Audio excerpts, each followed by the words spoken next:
exponential equations leading to quadratic equation.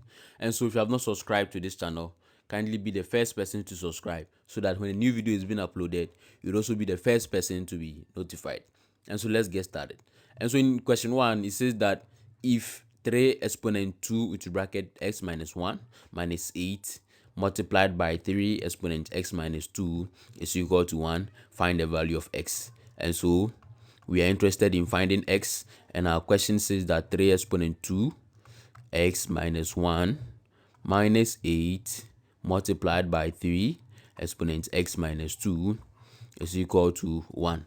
And so with this, the basic idea is that this is a quadratic equation, an exponential equation leading to quadratic equation. And so you have to look for a common base and a common exponent, then we equate them to a preferred variable, and that will lead us to our solution. That's the basic idea. So first, we can see that there is an exponent here at the left hand side. So we first have to expand, and when we expand, we have 3 exponent 2x minus 2 minus 8 multiplied by 3x minus 2, which is equal to 1. Now if that continues, then we are looking for a common base and a common exponent. Now we can see 3 exponent 2x, 3 exponent x. So the 3 exponent x is sounding, which means we can factorize or have an expression in terms of 3 exponent x. So at this point, now when we look at 3 exponent 2x minus 2, it means that originally the bases were dividing, and so they subtracted the exponent, which means we have 3 exponent 2x divided by 3 exponent 2. So this 3 exponent x divided by 3 exponent 2 ended up in 3 exponent 2x minus 2. If that's okay, then we continue, and we have minus 8 multiplied by, in the same way, 3 exponent x minus 2 means that originally the base were dividing, and so they ended up getting 3 exponent x minus 2. So it means 3 exponent x was divided by 3 exponent 2, and then that resulted in the 3 exponent x minus 2. Now we have our 1 here. So if that continues, then we can see that 3 exponent 2 here is going to give us 9, and 3 exponent 2 is also going to give us 9. So it means you have 3 exponent 2x divided by 9 minus 8 multiplied by 3 exponent x also divided by 9, which is equal to 1. And so at this point, we can also see that 3 exponent 2x can be written as 3 exponent x all exponent 2. So that is 3 exponent x all exponent 2, because if you multiply the exponent, you're going to get back 3 exponent 2x.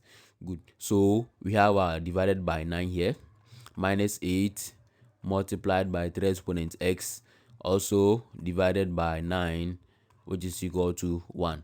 And so at this point, we can see that there is 3 exponent x here, 3 exponent x here. So we can see let y be equal to the 3 exponent x. So wherever we see 3 exponent x, we are going to substitute y there. So at this point, we have y squared divided by 9 minus 8 multiplied by y divided by 9, which is also equal to 1. And so we can rewrite this as y squared out of 9 minus 8 multiplied by y out of 9 is equal to 1. And so we can see that the least common multiple here is 9. And so we are going to multiply it through by 9. So we have 9 multiplied by y squared out of 9 minus 8. Now we have y out of 9 also multiplied by 9, which is equal to 1 times 9. So if that continues, then we can see that this 9 is going to cancel that 9, and this 9 is also going to cancel that 9. And so we have y squared minus 8y is equal to 9. Now we can see a quadratic equation, and so we can rearrange, and we have y squared minus 8y minus 9, which is equal to 0. And so now this is a quadratic equation. So factorizing it, we multiply the constant term, that is minus 9, by the coefficient of the term y squared, that is 1. So that is 1 times minus 9. You are going to get minus 9. Now we look for the factors of minus 9, that when we add, we are going to get minus 8, and when we multiply, we are going to get minus 9. So the factors are 1, and we have 1 and minus 9. So if that's the case, then we can write our factorize terms as y plus 1 into brackets, and we have y minus 9 also into one bracket. Now remember, they are equal to 0, so which is equal to 0. So we are looking for the value of y. So it means that when y plus 1 is equal to 0, then our y value here is equal to minus 1. In the same way, when y minus 9 is equal to 0, then our y value here is equal to 9. So these are values of y. But remember, we are interested in finding the value of x and not 9. Remember, and also we said that we should let 3 exponent x be equal to y. So, but we said we should let y be equal to 3 exponent x.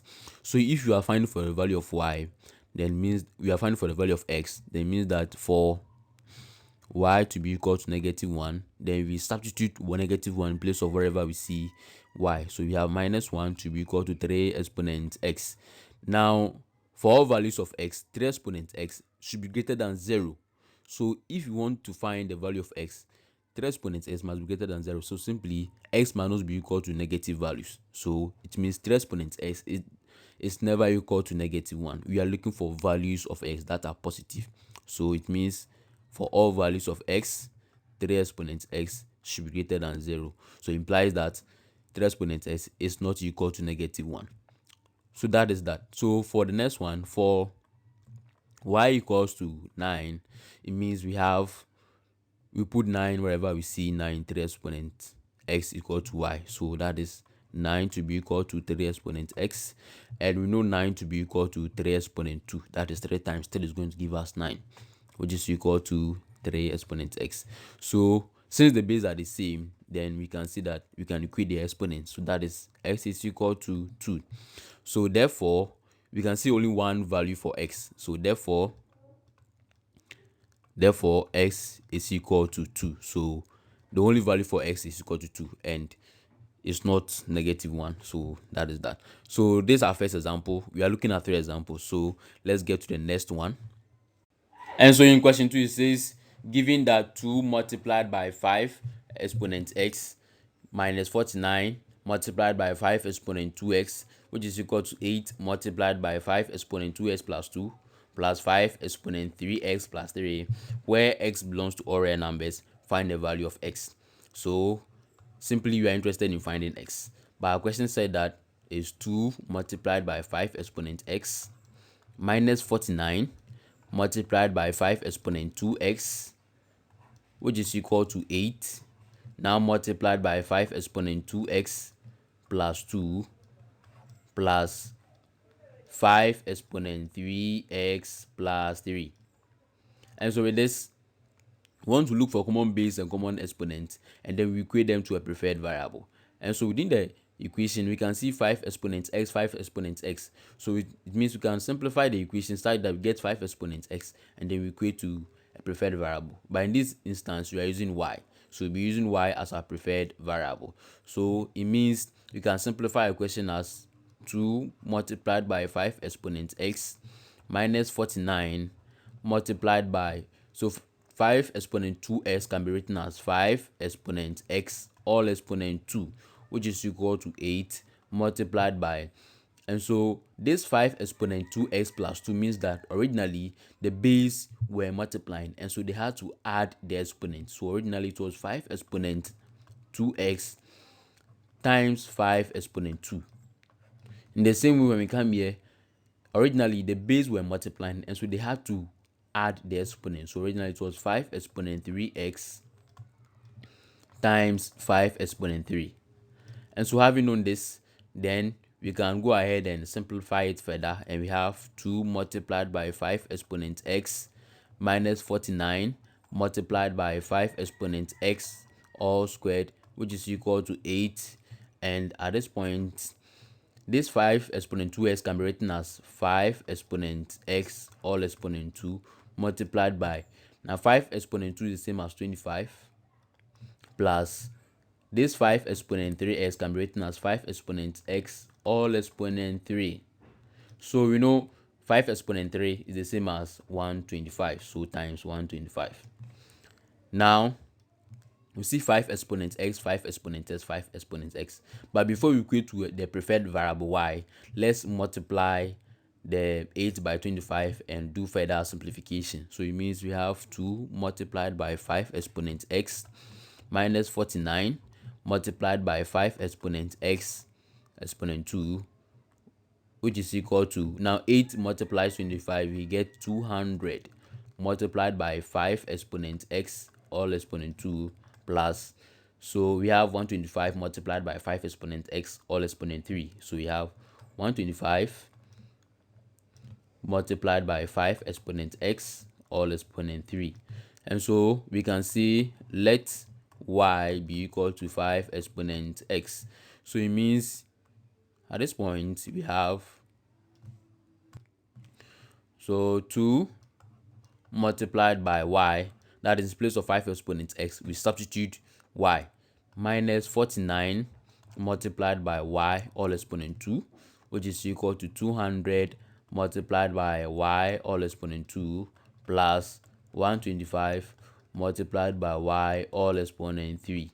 And so we are seeing a cubic equation, and we can simplify it as 2y minus 49y squared, which is equal to 200 y squared plus 125 y cubed. And so we can rearrange it so that it increases in order of the degree of y. So it means we maintain 125 here, so we maintain 125 y cubed, and we also maintain plus 200 y squared, and then this minus 49 joins whatever we have here and it's minus, so crossing the equal sign becomes positive, so positive 49y squared, and the minus positive 2y becomes minus 2y, so we have minus 2y. Now we equate to 0. This is a typical cubic equation, and we see 200y squared and 49y squared, so we can add them and we have 125 y cubed plus, so we have 249 y squared minus 2y, which is equal to 0. And so at this point we can see y, so which means y is common here, so we can factorize y out, and we have y out, and we have 125 y squared plus 249 y minus 2, which is equal to 0. And so we have y as a factorized term, and 125 y squared plus 249 y minus 2 as also another term. So fast forward, we can point this 125 y squared plus 249 y minus 2 as we can put this on a calculator and get our factorized term. And so we maintain y, and when we factorize this, we are going to get y plus 2, and we also have 125y minus 1, so it's equal to 0. So this is our factorized term for the quadratic equation here. So now we can see that when y is equal to 0, so we take it one by one, so y will be equal to 0, and we also have when y plus 2 is equal to 0, then our y value is equal to negative 2. In the same way, when we come here, we have 125y minus 1 to be equal to 0, and we have 125y to be equal to 1. So you find the value of y, then we divide both sides by y, so 125y is equal to 1. So we divide here by 125, divide here by 125, and if that happens, then this 125 is going to cancel that, and we have y to be equal to 1 out of 125. Now we are interested in finding x, but initially we said we should let y be equal to 5 exponent x. So if you are to take it one by one, then we see for y is equal to 0, there is no way we can express 0 in terms of 5, but if it will be 1, then we can say any number of an exponent of 0 is equal to 1, then we can equate their bases. But at this point, y is equal to 0, and we cannot express 0 for it to have a base of 5, so it means the equation has no real root, and so we have no solution for y is equal to 0 in terms of x, so we maintain that. Now when we come to for y is equal to negative 2. And then you see, for all values of x, we are looking for numbers that are positive. And so for all values of x, negative 2 is not equal to 5 exponent x. And so you cannot express negative 2 for it to have a base of 5 and then we equate the exponent. Not to talk of even applying logarithm, because logarithm does not deal with negative numbers. So it has no values for this one. And then we come to the next one, that is for y is equal to 1 out of 125. Yeah, so with this one, we can substitute 125 in place of y, and we have 1 out of 125 to be equal to 5 exponent x. And we know 1 out of 125 is the same as 125 exponent minus 1. So if that happens, then it means it will be equated to 5 exponent x. Now 125 itself is 5 exponent 3. So all multiplied by minus 1, which is equal to 5 exponent x. But then we can still simplify, and we have here as 5 exponent minus 3. So when the exponents multiply, we have this, which is equal to 5 exponent x. So now we can see that the bases are the same, and we can equate the exponent by writing s to be equal to negative 3. And so the only solution we have is negative 3. So it means that therefore x is equal to negative 3. So this is the only solution to our question. And so move to the last question, and we have, so it says solve 2 exponent 3n plus 2 minus 7 times 2 exponent 2n plus 2 minus 31 times 2 exponent n minus 8, which is equal to 0, such that n belongs to all real numbers. So if that's the case, then we can simplify our equation so that we get a common base and a common exponent, and then we equate to a preferred variable, which means that when we look at 2 exponent 3n plus 2, we can simplify it as 2 exponent 3n times 2 exponent 2. So it means that originally the bases are the same, and then they added the exponent. So minus 7 multiplied by, so in the same way when we look at this, then we're going to have 2 exponent 2n times 2 exponent 2. So that is the meaning, minus 31 times 2 exponent n minus 8, which is equal to 0. And so we can rewrite 2 exponent 3n as 2 exponent n all exponent 3 times, now we know 2 exponent 2 to be same as 4. And so in order not to create confusion, let's put this in brackets, and we have minus 7. So times, let's also put this one in bracket 2. We can also simplify this as 2 exponent n all exponent 2, so times 4. And then we have here as minus 31, and so times, we have 2 exponent n, so minus 8, which is equal to 0. And so at this point, we can equate this 2 exponent n by a preferred variable, and we are choosing y. So we can say let y be equal to 2 exponent n. We all know the meaning that we are going to substitute wherever we see 2 exponent n by y. So it means we have y all exponent 3 times 4. So times 4, we have 4y cubed. Now minus 7 times, so at this point we have y exponent 2, and y exponent 2 is being multiplied by 4, and so minus 31, and then times, so we have times y, and then you have minus 8 here, which is equal to 0. So fast forward, you can simplify, and we have 4y cubed minus 7, so multiplied by 4y squared minus, so 4y squared minus 31, so minus 31y minus 8, which is equal to 0. And so at this moment, we can also break it down, and we have 4y cubed, so 4y cubed minus 7y. So 7 multiplies 4 we are going to get minus 28, and so you can write it as minus 28 y squared, and we have minus 31y minus 8, which is equal to 0. So just multiply 7 by 4. Now at this point you can see a cubic equation, but with this cubic equation there is y here, there is y here, there is y, but there's no y, so we cannot factorize y out. So what you can do is that we take the constant term and we look for the factors of this constant term that when we substitute into the equation is going to help us get 0. And so we can take, when we say y is equal to 8, then when you substitute y into the equation, we're going to get 0. So at this moment, we can write this y is equal to 8 as a term as y minus 8, which is equal to 0. So it implies that this y minus 8 is a factor of the cubic equation here.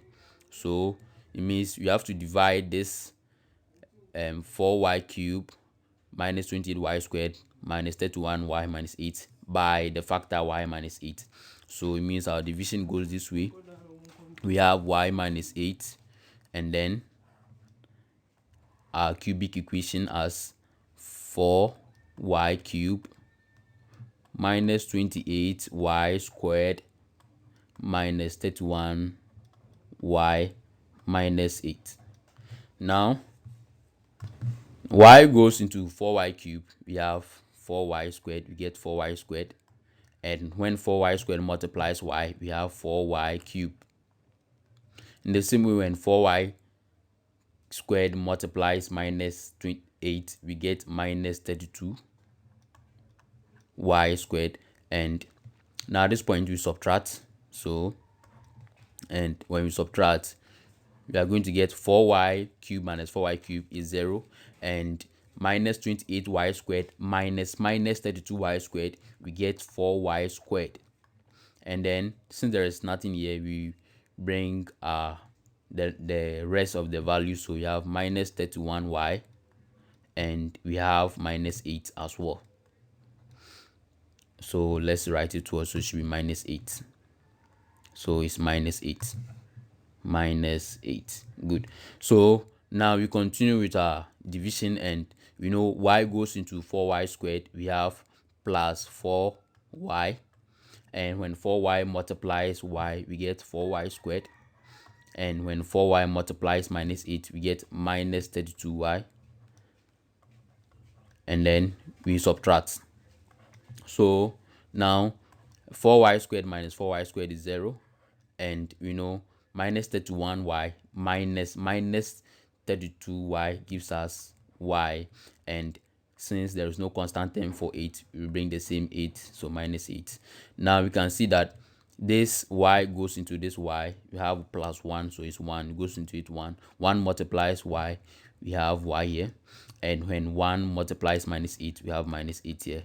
So when we subtract, then we are going to get an answer of 0. And so this is the factorized term for the equation or the expression 4y cubed minus 28y squared minus 31 minus 8. So it means that now our factors are y minus 8 multiplied by 4y squared plus 4y plus 1, which is equal to 0. And so if we further point this on the calculator, we are going to get the factorized term for the quadratic expression as 2, so it should be 2y plus 1, and we are going to get 2y plus 1, which is equal to 0. And so that is that for the factorized term for 4y squared plus 4y plus 1. Because the quadratic equation, we have to factorize it further. And then at this point too, we can also bring the other term y minus 8. And so these are the factorized terms. Now we have to find the values of these y. So it means that when y minus 8 is equal to 0, then our y value here is equal to 8. In the same way, when 2y plus 1 is equal to 0, then our y value here is 2y is equal to minus 1. So dividing both sides by the coefficient of y, that is 2, then our y value here becomes minus 1 out of 2. In the same way, when we come here, we have 2y plus 1 is equal to 0. And so when we send the minus plus 1 to the other side, we have 2y is equal to minus 1. You find the value of x, we divide both sides by the coefficient of y, and at the end we have y to be equal to negative 1 out of 2. Now with this, we are interested in finding the value of x. Remember, but we said that we should let y be equal to 2 exponent n. So in finding for the value of n, we can say for y be equal to 8, then when we put 8 in place of y in 2 exponents n, which is equal to y, then means we are going to get 8 to be equal to 2 exponent n. Now 8 can be expressed as 2 exponent 3, and then this 2 exponent 3 is now equal to 2 exponent n. So since the bases are the same, then we can say n is equal to 3. Good. So now we continue and we do the same thing for the rest. So for y is equal to negative 1 out of 2. We know for all values of x, for all values of y, we are interested in positive answers. So since minus 1 out of 2 is not equal to 2 exponent n, it means we don't have value for n in this equation. We are looking for positive values in this instance, so we don't have value. And so simply we can write here as for all values of n, we are saying we are looking for positive values for 2 exponent n. So 2 exponent n should be greater than 0. In the same way, we come here for y is equal to negative 1 out of 2. We can also say that negative 1 out of 2 is not equal to 2 exponent n, because we are looking positive values for 2 exponent n. So which means for all values of n, we are saying 2 exponent n should be greater than 0. And so therefore we can say that n is equal to 3. So that's the only value for n. And so this ends today's video. Thanks for watching. Kindly like, comment, subscribe, and share. If you like this video, it will help us to do more for you. And so see you in our next video. This is Bakumat, thinking beyond infinity.